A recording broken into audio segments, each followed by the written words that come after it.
All right, everybody. Coach Vibes is back. We're on episode number 4. We're on location. We have Tom Graef from Herricks High School. Tom, thank you for coming on to Coach Vibes. Thanks for having us, guys. All right, did I say it right? Yeah, Tom All right, Graef. awesome. Yeah, that's awesome. perfect. I was like, I looked at the spelling. I'm like, all right, I got to make sure. It looks like it's Graef. All right, It's Graef. Yeah, you're good. Excellent, excellent. Tom, thank you so much for coming on. So let's just start out. Growing up, young Tom, what were your experiences like in high school playing football? Yep. Well, pretty cool because I played here. So I played here. I grew up here in the community. So started here in 2008 was my freshman year. We didn't have a JV team. We only had a varsity. So we had I think it was like an 18-game losing streak at that point. My sophomore year, we won 1 game. We had upset Hempstead that year. Played, I think it was Maurice Zarraway, who was at that point in my life the best running back I'd ever seen in my life. He was unbelievable. He jump cut me. I was playing outside linebacker. I'll never forget. I broke down, played his hip. Yeah. And he took 1 step and he was outside of me, and I was like, that was the fastest kid I've ever seen. And we had won a game that year, and then my junior year, same thing. We had won 1 game, and then my senior year, same thing as well. So it wasn't easy playing here, but there's a lot of pride that I take being a part of this program as someone who played in it, because you were constantly working to turn things around. We were constantly working on just developing that belief that we could compete and could play a lot of the teams that we were going to face. As we faced off with East Meadow team that was a county championship team. You played all those teams. Massapequa, you played at their house.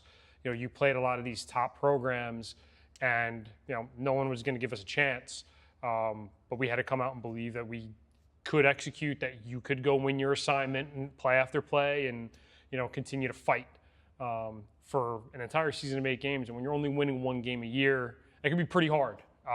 But it's about being resilient as a group, and I think that's something that always stuck with me. Yeah. Is how hard we played as a team. There was never ever any quit in who we were as a program. Gotcha. So what were your coaching experience like in terms of the people who coached you? How did they influence you? So I coached by Rich Carroll my freshman year. He was our head football coach here. He's now the head football coach at St. Francis Prep. Yep. He's awesome. Just the energy he brought every single day to practice and being excited to be there. I think as a freshman, we didn't have a JV, so I was like the 3rd string quarterback. And every day, what's up, quarterback? Excited to see me. Yeah. Just that enthusiasm. It stays with you. You see somebody you wanted to play for. And then the rest of my time here, it was Coach Mike Yu, who was our head coach for about 10 or 11 years here. He was the head coach before I became head coach here. And he was awesome. I mean, you talk about somebody that devoted themselves to the program to get the program to a place where we went from no JV to we had a full JV and a full varsity. And we have had that ever since he took over my sophomore year, which would have been the fall of 2009. Okay. And we've had that ever since. And he really put a lot of work in, and a lot of work that goes unseen to get the program to a place where we were competing on a weekly basis. So a lot of respect and admiration for him and everything he did. And Coach Dan Doherty, who was one of our defensive coordinators here, was one of my mentors as well. He coached me for a ton of years here. Our middle school coach, Coach Welsh, he's our head middle school coach now, but he was our special teams coach. So those guys really put a lot into me as a player here, and I'm just excited to be able to give it back. Absolutely. Yeah, that's great to see the growth. Yeah. From when you started and back in 2008. 2008, freshman 2008. Long time ago, yeah. the pre-smartphone era. Yes. I was in high school too, Yes. so I just graduated. So yeah, it's a long time, but that's just great to see how your program has grown over the course of obviously a long time. Yeah. But just I think that's one of the reasons why I love doing what I'm doing now, with talking about the growth of football and other sports on Long Island. Yeah. I think it's just key to really highlight that great timeline that you just brought up. Yeah. So thanks, Tom, for sharing. No problem. So did you play college? I played lacrosse in college. Okay, where was that? So I played 2 years at Nassau Community College, and then I Nice. played 2 years at Malloy College. Okay. So I finished that up. I played 4 years of college ball, which was awesome, unbelievable experience, competing on a really high level. Yeah. Played in 2 national championships when I was at Nassau under Coach George Powers, and then played 2 years at Malloy and again, nationally ranked team. We're a team ranked in the top 10 both my years. We finished the seasons within the top 15. Some really awesome teammates, and two very different cultures in both places. Right. So being able to see as a player and somebody who I was already kind of coaching at that time too, seeing how cultures can be different, but you can still be successful going through both was really special. Did you take anything that you learned from lacrosse and kind of apply it to football now? Yeah. So, I think the biggest thing was development. Okay. The development is something that has to happen on a daily basis, and it's a year-round type of program. So when you get to college, it's no longer you're just playing your sport in season. Like for football, it's, hey, technically you only start August 17th. You go till the end of your season. Yeah. And we would always do things in the off season, but it wasn't as intense as when I got to college. And I was at Nassau and at Malloy, you practiced 3 or 4 times a week. You had weight room 3 or 4 times a week as a team. And that was in the fall. You didn't start the season until the spring. Then you started practice in January. You could go 7 days a week. And the level of development, especially that I saw when I was at Nassau, was huge, because you got 60 guys on your team, and all we focused on was technique and the fundamentals. The fundamentals, yeah. Foundations. I teach foundations. Yeah, right. When I'm teaching. That's the teaching side of this podcast that sometimes rears its head. Yeah, but it's those fundamentals and those techniques that we did on a daily basis over and over and over and over again that got us better as a program. Right. And that was just something that really stuck with me. And I took that with me when I went to Malloy and I played at Malloy. And that's really stayed with me as a coach. You're really drilling those fundamentals, drilling those techniques. That's where you see guys take jumps. Okay. And it's about being consistent with those approaches. Gotcha. That's I like the consistency aspect of it too. You kind of talked about development. Yeah. You have to be consistent in order to develop. Yeah. I mean, that's we tell our guys all the time. We have weight room this evening. Yeah. And we tell them all the time, if you showing up to the weight room, we do weight room twice a week. So we go Monday, Tuesdays weight room. We do Saturday morning speed and agility. Technically, we're supposed to practice tonight, but it's downpouring today, so we're not. But practice Monday night. We have 7-on-7s Wednesday. So we do a lot of things, but it can't just be Monday, Tuesday. You go to the weight room here, and then you don't come back till next Monday again. You need to go lift on your own. Yeah. We have an off-season program that we make for them. We make it tailor-made. It's something they can do here, or if they go to their own gym, they can do it there. And the expectation is that that's something they're doing from when our season ends. Usually give them off into December. All our stuff is posted in December. Yeah. You should be doing that until we come back in August, no matter whether you're with me here or you're somewhere else. Yeah. And how the times have changed. I remember when we were in high school, probably the same with you. It's like the coaches had to see you lift. Yes. It's like, no, you're not going to the gym. No. Yeah, you have to Don't tell me you have to come here. Yes. I have to see you lift. Yeah. I have to make sure that you're doing it properly. Yep. And I have to make sure, I see you're doing what you're supposed to be doing. It's like, all right, I get it. Now it's just like, no, we get it. There's busy lives for a lot of different kids. It's like, no, we have to. And it's a great little, tweak that coaches have made, a little adjustment. We're used to doing that anyway since we're coaches. I think it's important to be flexible too, because you do meet kids and, they have different things going on in their lives, and, they may be busy. They may have to work. You don't necessarily know. Yeah. So making it available where, I'm going to give you as many opportunities to get better as possible. But if you can't make it, I'm going to give you this where you can still go work on your own when you have that time. Right. And being flexible with them, I think, goes a long way. We're really big here in the off season. Our two really keys are communication, I think, and the other one's consistency. Right. Yeah. Always be here. Absolutely. And communicate when you can. Yeah. Because, and I always say to them, and it's it's not the same thing, but it's very similar. When it's the fourth quarter, I need you to communicate to me as to what's going on. If you can't tell me you're not going to be here this week because of whatever reason, then how can I trust you to tell me in the fourth quarter what you're seeing? Yeah, because you didn't communicate to me for such a long time. It's building the habits in January, February, and March until September, October. Exactly, right. and doing that for them in this, but then it also helps them in life too. Absolutely. When they get older, sometimes it's, I can't make it or I'm going to be late. You have to tell somebody. Someone has to be aware of that. Yeah. You're usually reporting to somebody else for most people. So right. So communication is always key. So I try to be big with them. I try to reflect that on my end to the players, to the team, to the parents. We're planned through September already. I am all of July was planned through April. Was planned in April, July, August is planned. We're planned through the end of September already, so they know what to expect, what's going to happen. And I tell them all the time, like, today we're only weight room. You know, I'm not going to move practice from today to tomorrow. That's not fair to them. It's not fair to their families. Yeah. You know, they're planning around what the schedule is. So if I have to cancel today, I have to cancel today. I don't like it, but I'll do it. You know, but the expectation is guys are here for the weight room on Tuesday. You know that we're going to be here 7-on-7s on Wednesday. Yeah. You know, and develop that out. I got you. Right. So let's transition to your coaching experience. Yeah. What was your first experience coaching? What sport was it? Like, how did it go? First, Let's break it down. my very, very first coaching experience was here. Okay. And it was when I was in high school and coaching, and I was coaching our youth football camps. Very nice. Our boosters would run them. Our coaches would be there, right? And us as players would come down and coach the kids as part of the groups. Yeah. And the one thing I know we harped on earlier with development, but seeing the kids get better over like a 6-week clinic Yeah. was awesome, because you started seeing these kids start really grasping the idea of what we were trying to do. So that, I think, sparked for me my Gotcha. love of coaching, because I saw all of a sudden, like, I'm doing something that's making a difference, is making these kids better as athletes, right? Then when I finished playing here in 2012, I had the chance to come on, as I was playing lacrosse in college, I was a volunteer assistant here at the high school on staff. Not on staff officially, but as a volunteer. Yeah. So I had really had a chance to coach the varsity and the JV team wherever they really needed me for 4 years as I played in college.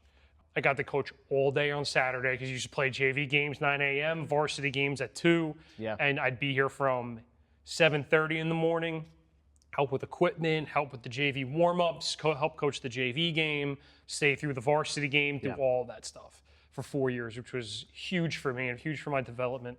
I got on staff officially. I took over the JV with one of my buddies, Chris Mattio, who I played with in high school. He came on. That was my first. Oh, that must have been a blast. We had a great team. We actually had one of our JV assistants, Cole LaRock. He was our running back on that team as a freshman. So he's one of our JV coaches now. So it was pretty cool to kind of have that together. Yeah. And now obviously we're all coaching together. Did that for 3 years or so. Then I went up to the varsity staff for about 2 or 3 years. Okay. I was defensive coordinator for a season. Then I was offensive line, D-line coach. And during that time too, when I finished playing college lacrosse, I coached college ball for 4 years. So I coached at Nassau for a year, and then I coached at Malloy for 3 seasons as well. So I was pretty busy for quite some time there. Wow, that's a lot. Yeah, so it was pretty cool. And the one thing I loved about coaching college-wise, lacrosse-wise, was the recruiting aspect of it. Okay. Because you really start to eye talent and kind of look at what a player is able to do, project to where you think they could go, and how they fit in your program. Yeah. And I think from a head coaching perspective, that's helped me a ton now, because I have to look at players when they're freshmen. How is this guy going to fit us in 4 years? You know, look at a quarterback, what he can do. How can I streamline that now in a 4-year plan and get him developed the where we want him to be when he's a junior or senior? He's really helping this offense run. Right. And that's kind of been something that's been really fun for me. And we've been pretty good at that in the last couple of years. So looking forward to keeping that going. Obviously, the landscape of college sports have changed. Yeah. Certainly since we've been in college. Absolutely. What would you say to a kid right now, you know, going into their, let's say, junior year or senior year, in regards to recruiting, advice that you would give to them in terms of, you know, what direction you want to go? I think first and foremost, when you decide you want to play in college, whatever level it is, Division I, Division III, I played Division II and I played JUCO, there is a level of expectation when you're there that you're a part of this team. And it is, people will say, oh, Division III is not as intense as Division I. It's a full-time job. Yeah, it's a full-time and job. it is, there's an expectation that you're going to be there all the time. So I think first and foremost, when any athlete says, oh, I want to play in college, my first question, and I've seen it with some of our guys who have wanted to play, how much do you love the game? Would be my first question. How much do you love the game? Because the game is going to be everything you do. Your team is going to be, you know, you're not going to go to college and be in a fraternity or sorority. You're playing on a team, that's your team. Yeah. That's your fraternity. You know, you're going to have workouts and your schedule is going to be different than other people. So how much do you really love the game first and foremost? And if you're somebody like me where I loved playing ball, That's all. I went to college because I liked to play ball. And then it was like I kind of got to figure out what I wanted to do after that. So first, how much do you love the game? 2, in terms of recruiting, you have to look at certain schools as, do they have what I want to study? Do I know what I want to study? It's very important. I didn't know what I wanted to study when I got recruited, so going to Nassau was an unbelievable chance for me to kind of figure that out. Also financially, it was great. Yeah, of course, absolutely. You know, and if you know what you want to study and there's a school that has what you want, how hard now are you willing to work to get there? In terms of the recruiting process and how we do things with our guys, I reach out to a lot of schools on behalf of our guys. If they have film and we have grades and character, I reach out to any school really that they're interested in playing at, that we believe they can play at. You know, guiding them to where they would fit athletically, but then also have, you know, where the academics meet where they're supposed to be. We're lucky here. We have a lot of really, really smart kids. We're a great school district. And a lot of our guys want to go to school and they really want to study and they want to have great jobs when they graduate. Yeah. So a lot of it is, okay, my first question is usually, what do you want to study? You know, do you have any schools in mind? And then let's work from there. You know, does this school have what you want to study? Because a lot of them already know by the time they're juniors or seniors, or at the very least think they know. Yeah, and I love that you brought up the academic side of how you approach recruiting. Football's not going to last for forever. Yeah. If you're lucky to get 4 years in college, that's a blessing. Yep. But, you know, football it doesn't. It's a physically demanding sport. You need to know what you want to do after. Yeah, exactly. So you use football to help you get a great education. Yeah. You know, and if something opens up after that and you can keep going with it, go Absolutely, for it. yeah, without a doubt. But we really do want them to be able to graduate and go somewhere and have an opportunity 4 years from there to have, you know, a great degree and really have one foot out there where they're starting to really climb the ladder. Yeah. Where they want to be. Let football be that tool that helps them get there. Absolutely. Yeah. So let's kind of talk about your transition to Sounds good. the head coach. Yes. So, okay. So you get hired as the varsity head coach. Yes. It's your first day. You walk into to meet your players. Yep. What do you say to them? I got hired immediately after the COVID season. Oh, wow. We weren't really able to meet in person, so I had a video call with all of them. You know, and let them all kind of know what was happening. I was now the head coach, and it was exciting. I mean, it was unbelievable. The kids gave great feedback, and they were so excited for me, and I was excited to be able to coach them. And we had a great COVID season. We had gone 4-1 during that season, so it was a really big. You know, there was a lot of excitement within the program. Right. You know, what I had done before letting them know was I spent time planning the entire summer schedule, our practice schedule, our weight room schedule, what all of that would, our speed agility, what that would all look like at that time, because I knew the biggest thing was I had to be structured and I had to be really planned.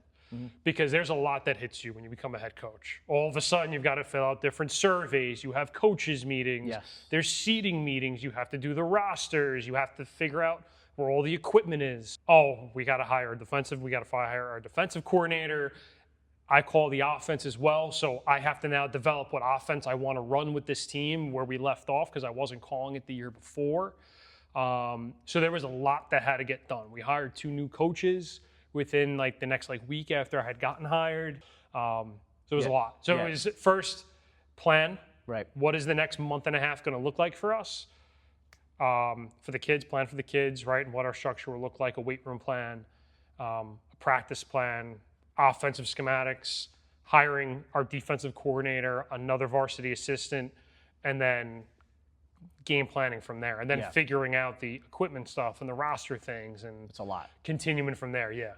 Yeah, that's a lot. So when you did finally meet them in person, because I know virtually it's not the same thing. It's kind of like why I want to do this in person instead of virtual with this pod. But like, what did you say? You know, do you remember the first interactions you had in person with kids? When we had our first team meeting. Yeah. And it's something that I tell the group every year. A lot we were able to do with our girls team this year. Is that our plan? We are here to be men of really high character, be leaders. Yeah. And we're going to do that through our pursuit of winning a Nassau County championship. Right. And that is our goal. My goal is not to win 4 games. My goal is not to just make the playoffs. our goal will be to be the Nassau County champion in whatever conference we're in. That's very hard to do, right? That's not something that's easy. It's something that takes a lot of work. There's only one champion every year. Massapequa's won it 3 times in a row. Yeah. Garden City's been consistently winning it in 2. Yeah. Cary won it the year. Like, again, that's not something, when I say that, I don't say it as we're going to go win the Nassau County championship with blinders on. I know how hard it's going to be, but that's why I say it, because it's going to be hard. We're going to have to work hard to get there. And just giving that point of emphasis right away. We're going to work to go be Nassau County champions. And if we're not at the end of the day. But we're going to work like it, we're going to play like it, we're going to train like it. No matter what it takes. And then I think a big thing is if you say, hey, we just want to win 4 games, well, when you win 4 games, you kind of sit back. We need to continue to push forward, no matter what. So that was really my message right away was we're going to go compete and be a team that wants to compete for a Nassau County championship every year. We want to be a perennial playoff team. Now let's focus on how we do that every day. And that's really what we've focused on since that time, is how we do things has to be done the right way. Yeah. All the time. Absolutely. Yeah, that's a great goal to have. Yeah. We were able to do it with our girls flag this year. We won we were Nassau Conference 1 champions. So we won Nassau County this year for our girls flag team. That's awesome. Our 3rd year in the program, we beat Plainview JFK, who's defending champs. So we beat them. So we're the Class A champions. We played Half Hollow Hills for the Long Island Championship, and Hills played great, and they won, and they got to go up to states and win the whole thing. All right, so you lost to the state champion. But when I say it now, I can say it and go, and I've done it. Right. Now I can say I've been Nassau County champion, right? We need to continue to push. Yeah. It's not just where we want to stop to, but that's our initial goal. Right. So let's get there. So who have been some mentors along the way for you now in terms of helping you out as a head coach and people you look to for advice? Yeah, I think for me, I like my AD a lot. He's been tremendous, and my AD, he was new this year, but Jim Patrico was my AD before that. He was a great person I was able to lean on for the last 4 years when he was here, and always gave a lot of support. I think you lean a lot on your staff. Yeah. I definitely lean a lot on my staff as to what we need and what's expected. And, our offensive line coach runs offensive line workouts on Wednesdays, right? He does that on his own time. So leaning on those guys are mentors to me. You have anybody outside of here, outside of Herricks? Who do you look to for inspiration and things like that? I think you just look at any of those teams that are towards that top. I think you look at, I know we were talking before and you mentioned Scott from Long Beach. And you look at Long Beach and just how hard those kids play every single year, and how much better they've gotten every single year and keep going. They've been awesome to watch. They're a tough group of kids, man. Long Beach is a different animal. Yeah, we played them my first year. They were actually our homecoming game because we had beaten them 2 years before that. Okay. Right. And we ended up losing to them. I think it was 14-7. Man, they were a tough group of kids. And then that was the team the next year that, I think went all the way to, the county championship game. Okay. And, dude, they're tough, man. Watching those guys, it's been great to play against, Rob Blount from Oceanside. Love playing against him. His group they're so athletic. They're extremely well coached. Yeah, they are. So being able to go over there and go play those guys, guys, we're testing ourselves against a really good team. Yeah, absolutely. It's been fun the last 2 years playing against Matt Ali over at Hempstead too. Just guys bounce ideas off of, and you talk to throughout the season. And we've had last 2 years have been 2 battles between both teams. We were I think I was the 8 seed and he was the 9 seed one year, and then this year I think I was the 8 and he was the 9. We flipped both years. Flipped seeds. I won 2 years ago, he won this year, and it's been great to not only battle with them, but then check in, hey, what'd you think about this? I know, I like that part of coaching. People don't really realize that. I heard Kirby Smart talk about it.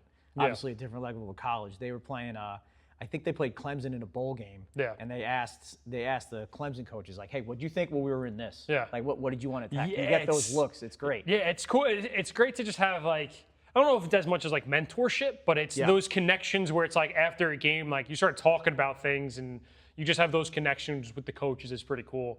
And it's been fun playing against all those guys. Coach Krummacher from Farmingdale's been great. Yeah. We've played them. We played them in our playoff game last year too.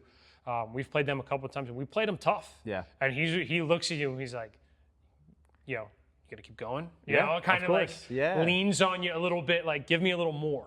Yeah. Which I appreciate, and you appreciate when you're playing their teams. He's like, you better keep swinging. Yeah, of course. You better keep playing You're us gonna right land now. it one day. Yeah, and he's, and they lean on you with those things, and that stuff's always exciting to kind of see. So it's pretty special. Very nice. Yeah. Awesome. So moving on, what has been like some challenges or some like that you might have faced so far as coaching? But I also want to focus on, rewards in terms of what's been really great about being the head of the program here. Yeah, well, I think again taking over was difficult because we had a very great we had a great season before. We were 4-1, and I took over, and we ended up going 2-6. We lost to Long Beach by 7. We lost to Calhoun in double overtime, so you could have been 4-4. Always a flip of the coin. Ended the season 2-6, right? Yep. 2-6, and I didn't like the way we finished off, and we had an awesome offseason that next year. We went 1-7. Wow. And that was tough because you're coming in and there's a lot of excitement when you first become the head coach.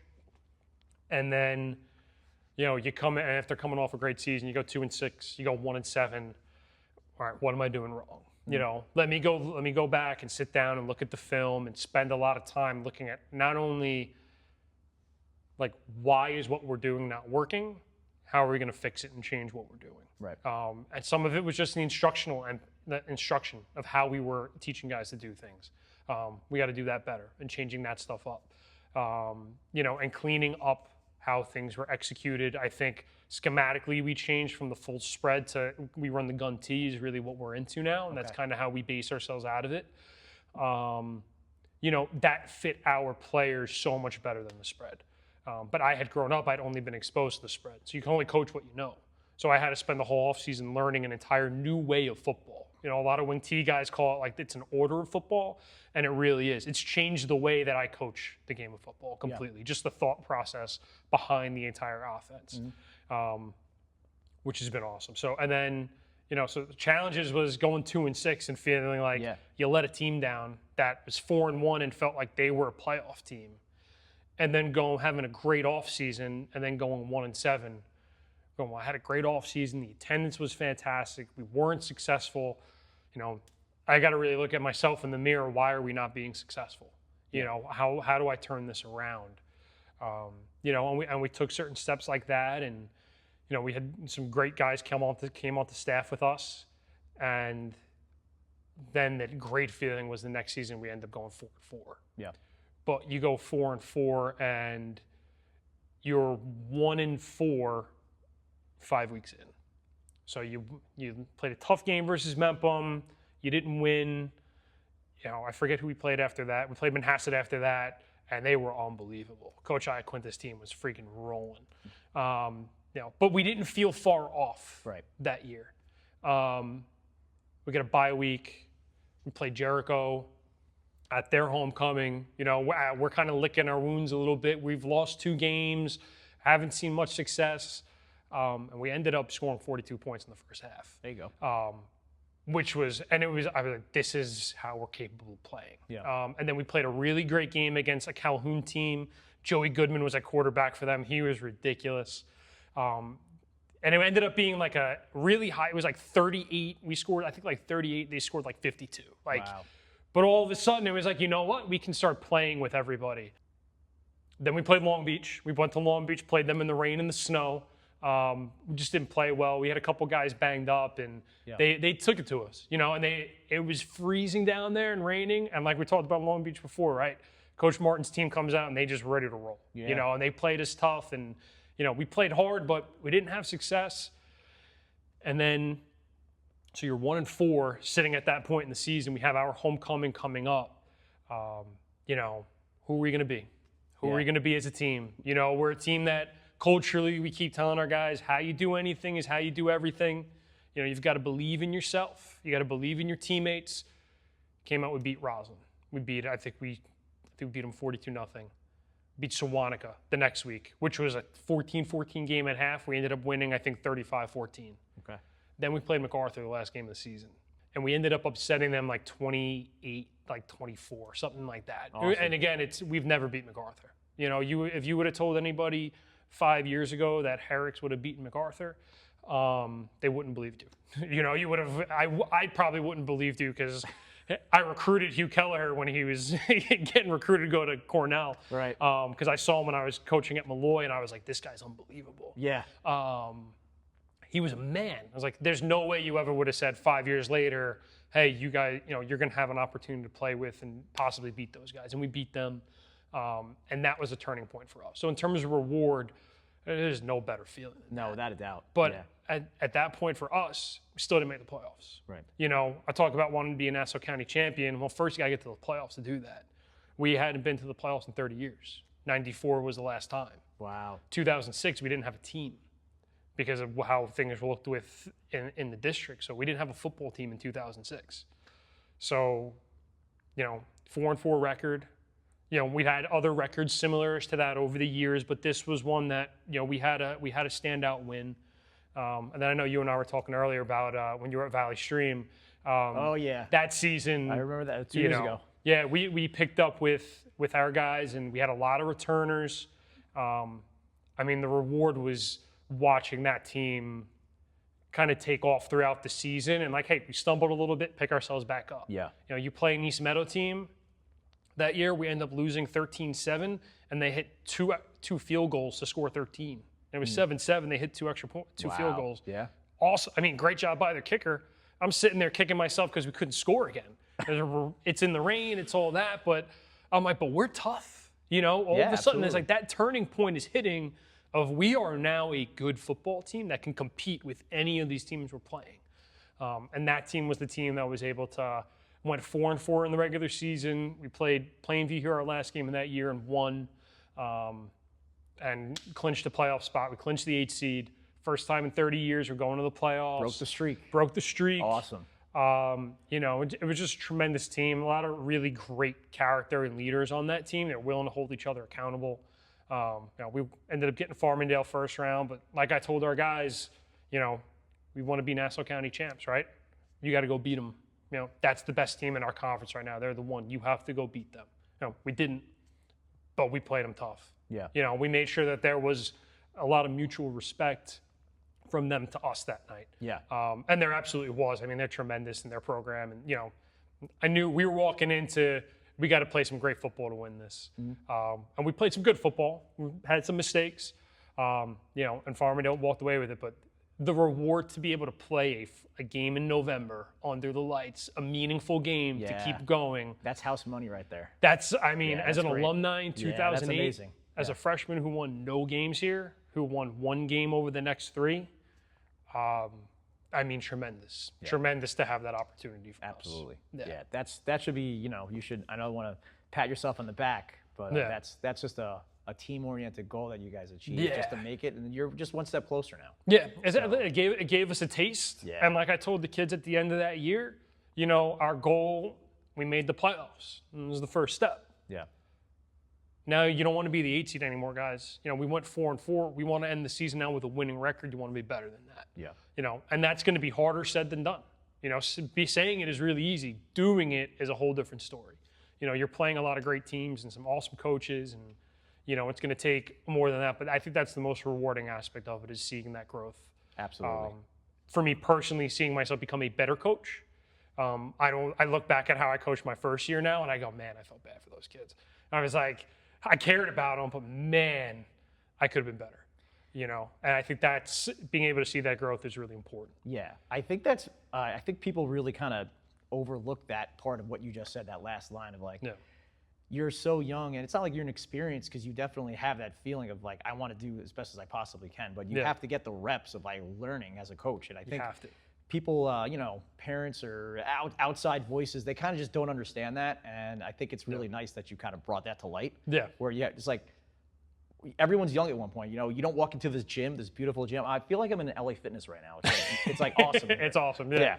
But you don't walk in benching 225. No. You have to start out with 25s on the side, Exactly. benching 95 pounds. Yeah, it starts with the 8th graders walking in, and they've never seen a weight before. They don't know what it is. Mom and dad are worried about, well, what is it going to look like? Are they going to be safe when they're lifting? Of course, and building that trust with those guys from the very first day. Yeah. Up through, and that's I think the best part is seeing those guys be successful down the line.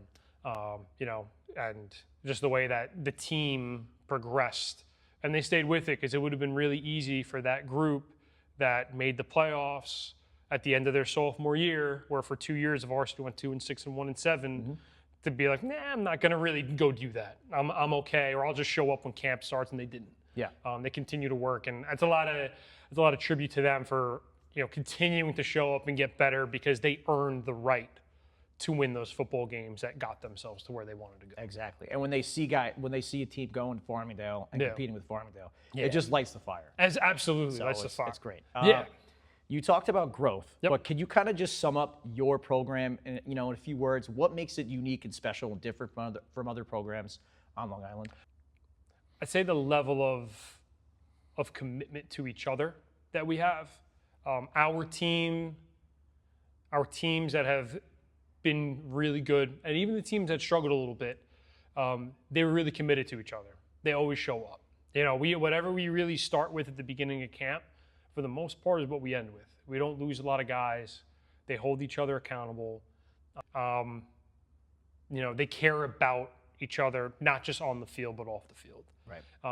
And it's important to them that they're doing the right thing, that we're representing the program the right way. That's something I'm very big on, because I played here. I tell them all the time, my parents live down the block, guys.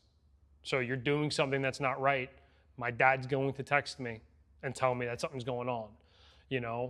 I have alumni that played with me. They'll text me if they see something happening.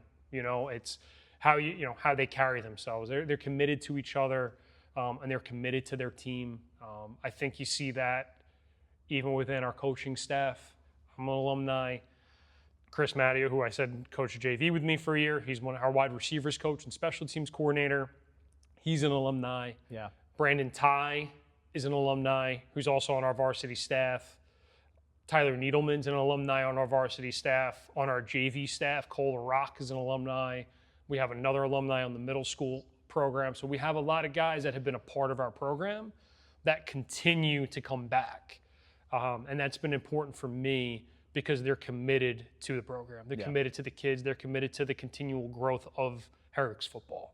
They want to see us keep getting better. They want to see us winning and having more opportunities as the years continue on. That's which awesome. Which is really special, and having that ability to connect with all those guys. Yeah, definitely. You probably trading stories about how you grew up.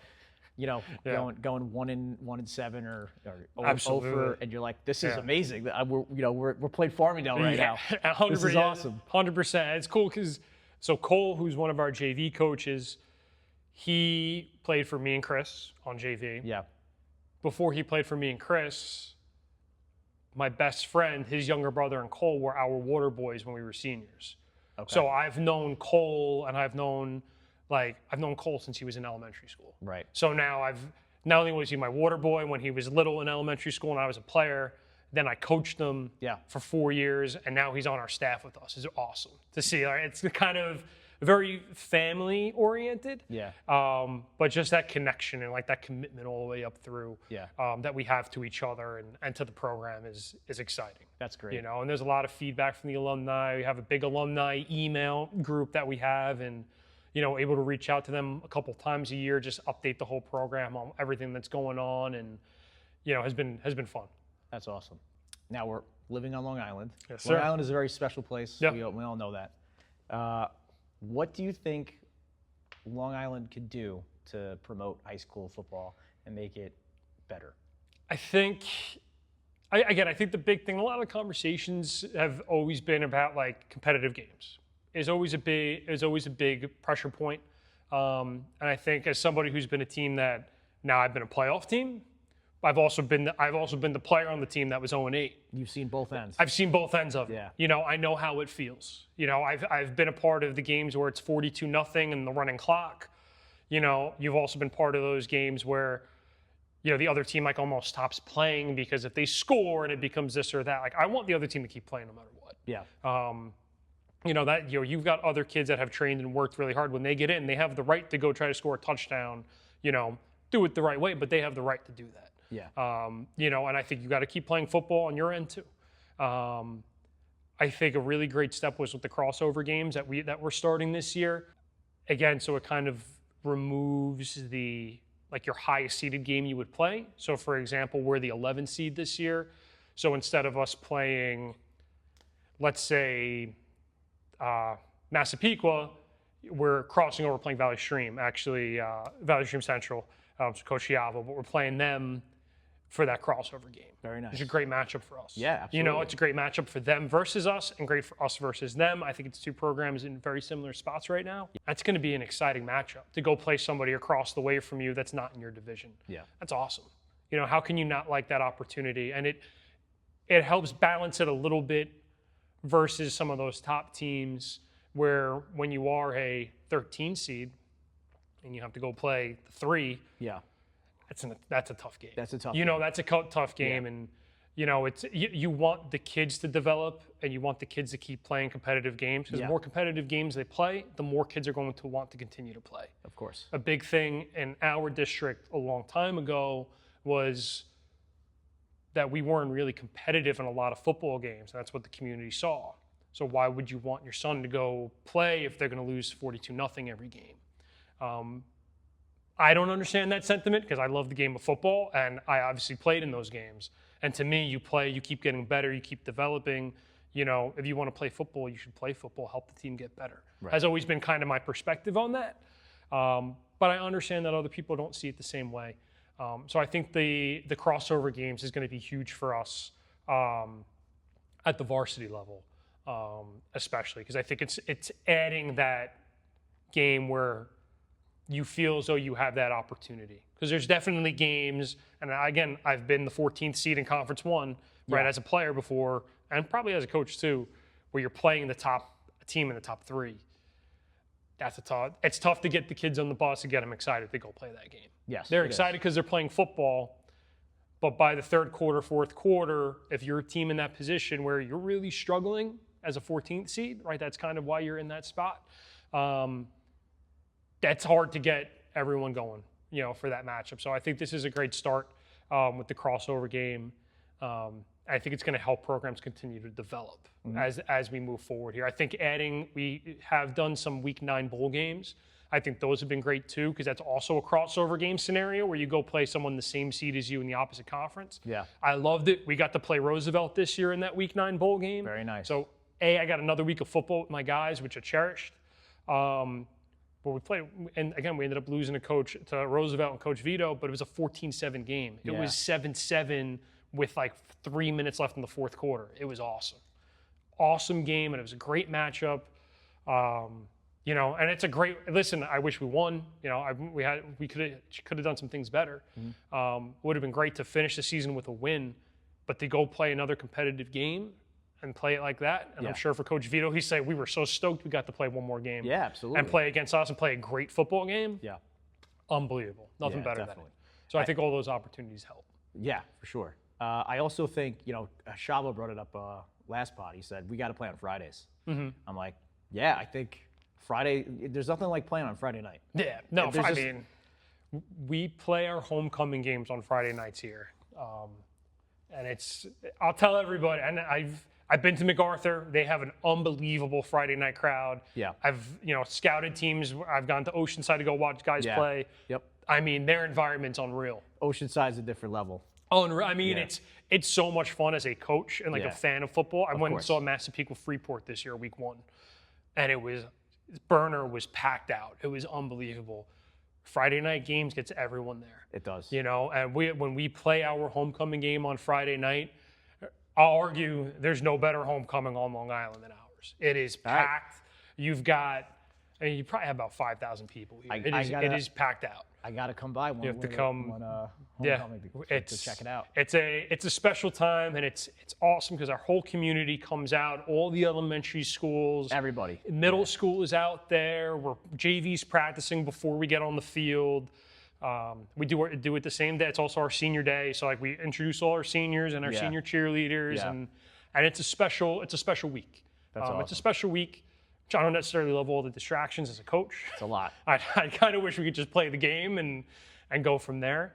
But it's special. There's no better homecoming than ours, in my opinion. And as a player, I was a lot of other people's homecomings because we were usually one of those teams on the back end. So I can say that with a lot of experience. Yeah. Yeah, it's awesome. I was at Mineola last year, and they have a parade. Yeah. And I'm sure a lot of towns do too. But Yeah. they have a band. Yeah, that's and, awesome. I was doing pregame with the D-line and the running backs, and it's like I feel like I'm at the Thanksgiving Day parade with the amount of people in this parade. Oh yeah. It was incredible. Yeah, it's Like, cool. And music's going, everything. It was great. And every place has something like we used to do a big parade when I was an elementary school kid here. They used to do a parade with the football players and the fire trucks. Now we just do everything here. We do pep rally. They do awesome. a parade from the top of the high school here down, which is unbelievable. I mean, we played at Jericho 2 years ago for their homecoming. They had like a sports show going on beforehand. They were interviewing some of their players. That's awesome. That was a Friday night thing for them. Yeah. That's great. You know, like you play at certain places, and you know, we played at Oceanside on a Friday night. We weren't even there homecoming. It felt like homecoming. Yeah. You know, it just everyone wants to come out to those games. I think it just helps everybody out. And again, Friday night, where else would you rather be? You know, than on your football field in front of your whole community playing. You know, I think that's pretty cool. So I would love that. I would love that you know, too. again, the hard thing is, do teams have lights when it's plays? That's the logistical aspect of it for everybody. Without a doubt. But if you're able to, I mean, I think it's a special experience. It is. You know. It is. I think also, you know, we're not, in terms of growing football, just overall, I think we're not utilizing like Hofstra enough. I think like we could try and use some games at Hofstra. Like I know we're trying to do Garden City, Massapequa with Hofstra. Yeah. I think we could utilize that because they don't play football there anymore during the season. No. I think it would be a great little if you get like some nice matchups. Yeah. And I'm going to be there. also a second thing. I'm definitely going to, this is going to be a hot take, but I think the Catholics have to play the public schools. Okay. I know they do scrimmages. I know the public schools were like, no, you guys recruit, Catholics recruit. I'm like, I think there's so many competitive teams in public school that you would be surprised how the scores would look. Like, overall, if we're just taking Long Island as a geographical area, it would be awesome. Yeah. I remember when I was in high school, Floyd and St. Anthony's, they're out in Suffolk. They were like, you know, elite programs. And St. Anthony's, they're still the same thing. They're still elite. Right. And the talk would be like, oh, wow, would it be awesome if they played each other? And like they have so many college guys on those rosters back then. And what that whole thing would look like. That would have been amazing. You could have did it at Stony Brook. You could have did it at Post. Yeah. It would have been awesome. And all those different setups. I I will say for the girls this year, we played the Nassau County Championship and Long Island Championship at LIU. And that was awesome. Awesome. Yeah. You know, that experience of, you know, and again, I played at Malloy and I coached at Malloy. So I've coached in that stadium before and I've played on that field as a player. Different experience walking in there with your team. You know, with your team, especially at this level where you don't get to play neutral site games like that. Yeah. Was really, really, really cool. You know, and I think that's going to be a cool. I like that idea of, you know, maybe using some more neutral site things. Again, the powers that be could, you know, work on that. I think that'd be pretty awesome. Yeah, that's above our pay grade, I know. But yeah, well, listen, I'll play you in a parking lot. I'll play you wherever I need to. Let's just play. But I think that would be pretty cool and definitely would excite people, you know, to have the opportunity to go play on a college campus and stuff like that. It's a special experience. It's a different, you know, playing in a different stadium. Yeah. What that whole setup is pretty cool. So the reason why I brought that up, I went to Kellenberg, and that's right next door to Hofstra. Right. So our first varsity game, we had at Hofstra. Our first varsity game, it was on the AstroTurf. So we had to wear turf shoes and sneakers. Yep. I remember telling my buddy, I'm like, dude, I got to play my first ever high school football game at Hofstra. That's awesome. Not at like a high school field. Yeah. It's at Hofstra. It's at a college stadium, and they had. Obviously, at football, this was 2006. So they were still they were still rocking. They weren't like they were in the 90s. Yeah. But it was like How could you not forget that? Yeah. Oh, you totally. You that's remember a it every lifelong time. memory. Yeah. My first college lacrosse game was at Mikey Stadium. So we went up to Army. That's amazing. And we played in the stadium 7 o'clock at night on a Friday. It was like flurrying. I just remember running out of the tunnel. Yeah. Because you run up from underground in their stadium for their lacrosse stuff. And you just sprint out onto the field. I was like, that is like the coolest thing. And then coaching wise, I got to coach in the Dome at Syracuse. I was coaching in that, so we played at Onondaga Community College, and we got to play in the Dome. Yeah. And that was awesome. Yeah, I was like, this is unbelievable that I'm standing here on this field to Yeah. like coach a game in this place. That'd be great. Yeah, that's awesome. great. That's yeah, those experiences you don't forget. As a player, as a coach, I don't take them for granted. So. Right. And now think of it, we could do that more for kids now. Yes. Those experiences. Yes. So they could, they could do that. And Absolutely. I know LIU is really trying to build up their program. Yeah. It could be fantastic for a recruiting purpose for LIU to go look at kids from, they don't have to go anywhere. They just go to their home stadium at LIU. Bring some kids there. Bring some kids there. That'd be awesome. They get to see real, instead of watching all these camps where they're in t-shirts and shorts, Yeah. they get to actually see them in pads. Yeah, and a meaningful match. And a meaningful game in November. Yeah. Or, whatever it is. Yeah. But Absolutely. so you've been the head coach for 6 years. So Tom, Going to year 6. Yeah. Let's rewind for a second. Is there anything you would change? Going back, you can go back 6 years, turn the clock back. Would you tell yourself anything different? I would tell myself early on to be an expert in something and not try to do a little bit of everything. Okay. I think from an offensive perspective, I had a lot of ideas. Although I think they were good ideas and schematically they work, you can't run everything. You can't run inside zone and outside zone and run buck sweep and run counter, and you have to find what you're good at and you have to rep it into the ground.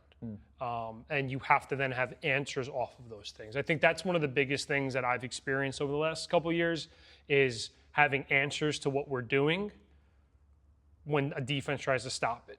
My answer to a play not working was another play, not an adjustment, not having an answer within the play so we can run it again. We're really good at it anyway.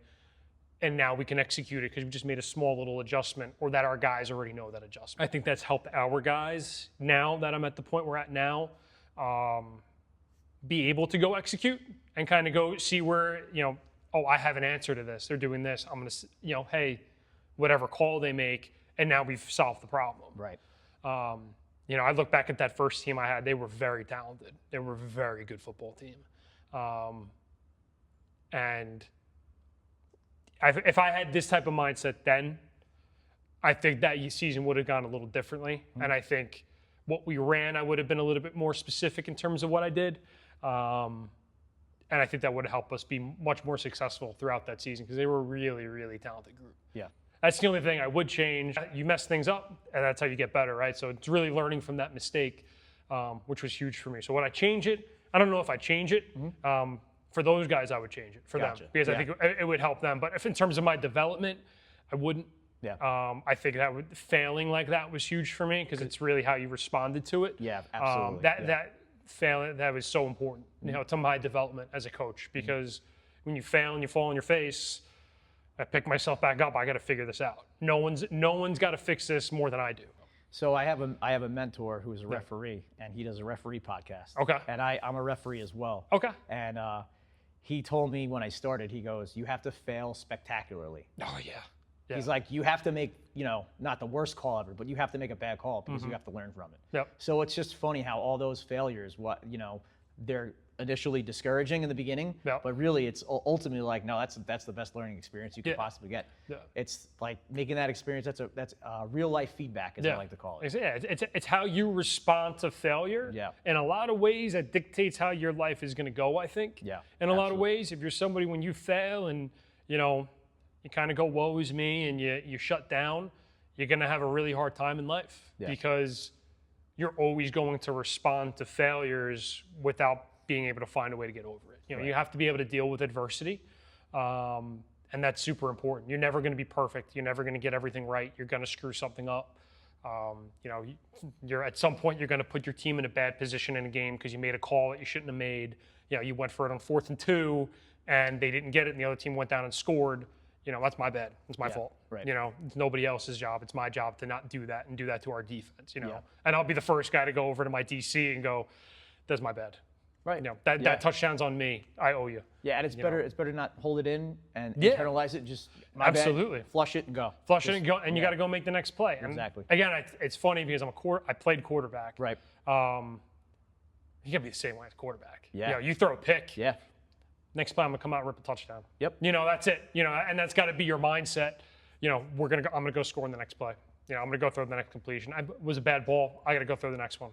Because the next snap doesn't care what happened before. Right. It's the same thing as a coach. I messed that up. I got to go be better next play because if I let that play affect me for the next 4 calls, the offense isn't going to progress. Definitely The defense won't get better. You put your special teams in a bad spot, so you have to be able to move on. Gotcha. Advice for young athletes. Play every sport. Okay. Play everything. I think that's super important. I think at times when I went to college, our head coach Powers said to us, how good you're going to get now that you're playing lacrosse 12 months a year. Because previously you probably only played for 3 or 4 months a year consistently. Specialize then. Yeah. I think right now play everything. Play football, play basketball, play lacrosse, play baseball, play all those sports, especially when you're younger, because it's going to help you develop as an athlete. There's skills that I've learned from basketball that helped me a ton in lacrosse. There's skills that I learned in football or lacrosse that helped me in football and how to use my body. And some of those drills from lacrosse, I teach to our football guys for movement and agility based because it translates. Yeah. So play everything first. Be extremely coachable as an athlete. You're not perfect. Listen to what your coach tells you to do. Coaches work very hard. There's coaches spend a lot of time away from their families, to be coaching athletes, whether it's youth athletes or it's high school athletes, but we're spending our time to help you get better. Yeah. Listen to your coaches when they tell you to do something, right? A lot of kids like to ask why right now. I don't think that's a bad thing. I think you should want to know, why am I doing something? I don't think that's a bad thing for kids to ask, but then go do it, and go ahead and go get it done. I think that's very important. So play everything, be extremely coachable. Bring great energy to your team. Be a great teammate, because at the end of the day, that's what everyone's going to remember you by. No one's going to care about, the wins or the losses or this or that. But when you see your buddy 15 years from now at a restaurant, Yeah, that's the best part. Yeah. And you guys give each other a hug, it's like it's like you're 18 again, with your best friend, and that's kind of how it feels now. When I see the alumni come back and it's some guys I played with or I coached, I'm so happy to see them, and nobody remembers we went 1-7 or we did this or that, or we went into the national championship. It's like, I'm so happy to see you. We were so close and we competed so hard together for so long. Yeah. I think that goes a long way. So play everything. Be extremely coachable, bring great energy to your team, and be unbelievably competitive. Awesome. Unbelievably competitive. Be ruthless in the way in which you compete in everything that you do. Yeah. Competing is fun. There's no better feeling. When Gotcha. The years that we were really successful over the last 6 years, most competitive practices I've ever had. Our numbers were really great. So we had a full offensive team. We had a full defensive team. So we were full 2 platoon. They didn't play both sides of the ball. That's amazing. And we had a full scout team. Wow. So now you had, on an offensive day, we'd go one-on-ones versus the ones for like maybe 10 plays. The scout would come on, and the scout would come on trying to take someone else's job. And then defensive day, you would flip that whole rotation. You were competing like nobody's business. Yeah. It was 2 of the most fun seasons I've had because of how competitive practice was and how much better that helped us get. And they were competitive, man. They just wanted to beat each other in everything they did. And then walking off the field, they're joking, and because they brought great energy to the team and they were friends after it, but they were willing to be just ruthless competitors against each other.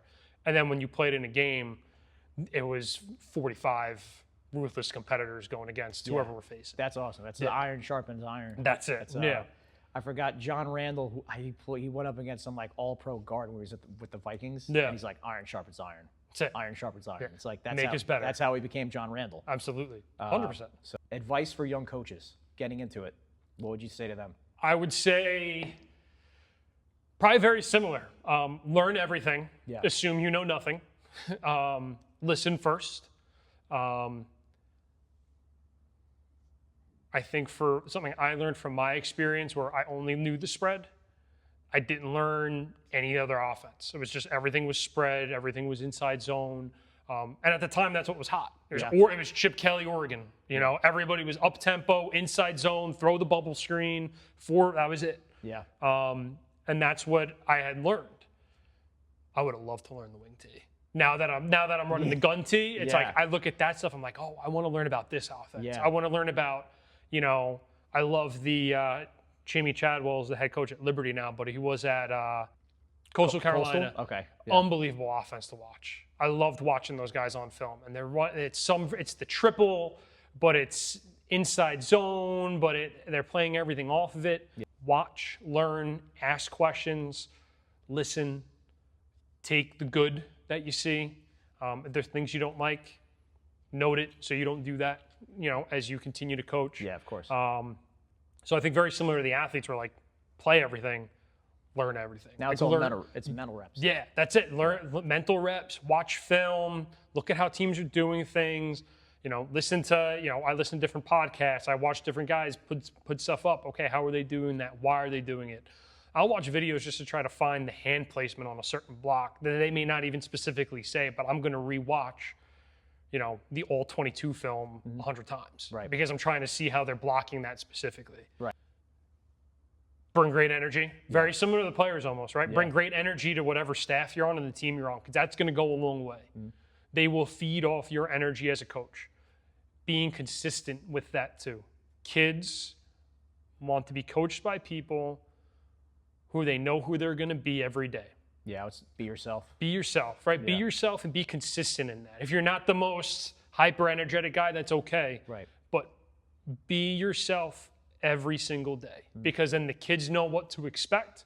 And when they know what to expect, they can trust you, then they're willing to learn from you. Continue to develop your communication skills as a young coach, because you have to be able to communicate with kids all different ways. Every kid is different. Every kid responds to things differently. Some kids like to kind of joke around. You can bust their chops. Other kids are very serious and may not respond to that.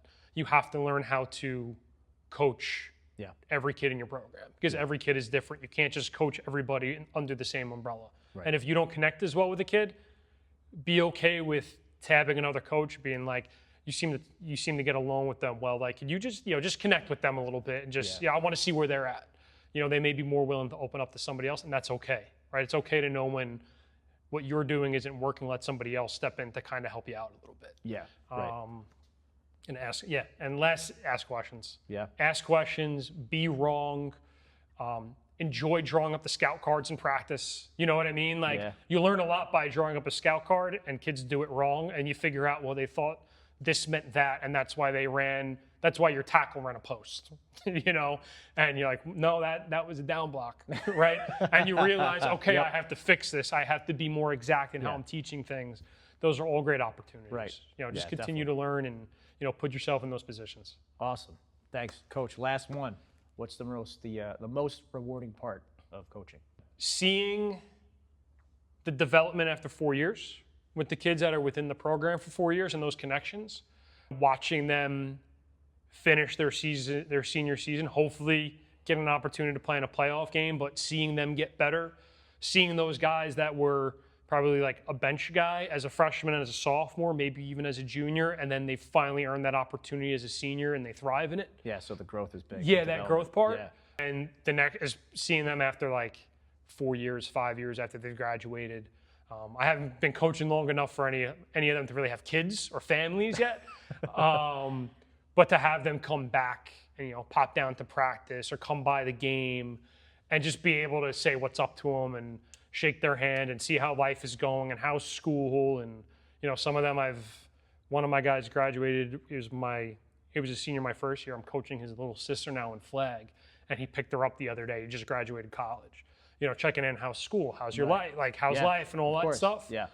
Just how they've kind of gone forward from there, and hoping that, you know, what we did here helps them down the road in their life. If it's not immediate, then 5 years, 6 years, 10 years down the road, football helped them, you know, develop and be better as a person. I think that's the best part. Watching those little aspects of it, because the wins come fast and the losses come just as fast. You know, you're not going to win everything. So if you focus on that, you're not going to probably last very long. You know, that's the fun part. That's the competitive part. That's being in it with the guys. But it's seeing that development after 4 years, and then that growth and development, and then the same thing again. But when they leave you, you know, how much were we able to pour into them, and hoping it came out on the other side the right way. You know, Yep. Coach, it was a pleasure. Thank you. Thank you so much for coming on. How was it? Did we have fun? I had a great time. Awesome. It was fun. Haven't had a chance to do something like this before, so it was pretty cool to talk about our program, and, you know, our kids and our staff and where we've been, and you know, we're excited about where we're going, especially for this 2026 season. So Awesome. Coach, good luck. Thank you so much for coming on to Coach Vibes. Everybody, if you like this content, please don't forget, like and subscribe. This is Matt Palizzi for Coach Vibes, episode 4, signing off. Thanks.